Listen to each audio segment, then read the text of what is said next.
Over the weekend, the New York Times broke a story that former Donald Trump lawyer Evan Corcoran had recordings that the Justice Department now has. As a lawyer, Corcoran and Trump enjoyed the attorney-client privilege, but it became clear that Trump used Corcoran while secretly withholding information about the documents he was hiding. A federal court ruled that the crime-fraud exception could be used to breach the attorney-client privilege. The level of detail in the recording is said to have angered and unnerved close aides to Mr. Trump, who are worried it contains direct quotes from sensitive conversations, the Times reported. Former U.S. Attorney Joyce Vance, who now teaches at the University of Alabama School of Law, helped write a 186-page prosecution memo that provides some framework for what the Justice Department might use in making charging decisions. It's a guide for non-lawyers to understand how such an indictment might look when/if the DOJ makes its move.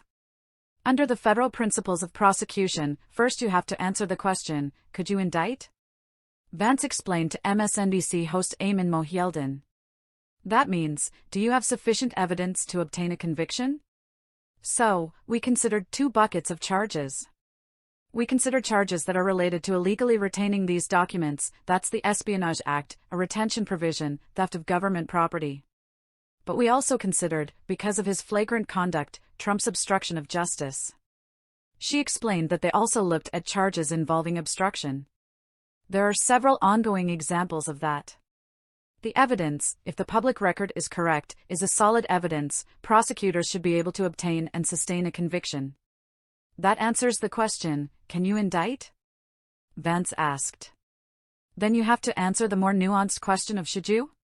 A big part of that is whether or not an indictment would be consistent with how similar situations have been handled in the past. In this instance, indicting Trump based on his conduct would be very consistent with how other cases involving retention but not dissemination of classified or other sensitive material has been handled.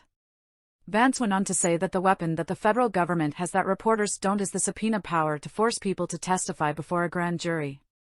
Typically, the government knows a lot more than the public does when a case is indicted. This is a little bit different because the reporting has been so outstanding. Many reporters are very well-sourced, said Vance. But it would be surprising if there weren't a few surprises that could be good or bad for prosecutors. It's possible that there could be some form of exculpatory evidence that suggests Trump is not guilty, maybe of any charges, or at least some of them. But it's also possible that the government's evidence gets much stronger when they access information through the grand jury. They may even be able to prove, for instance, that Trump disseminated these materials instead of just retaining them. And we will have to wait until we see the indictment to know how that shakes out.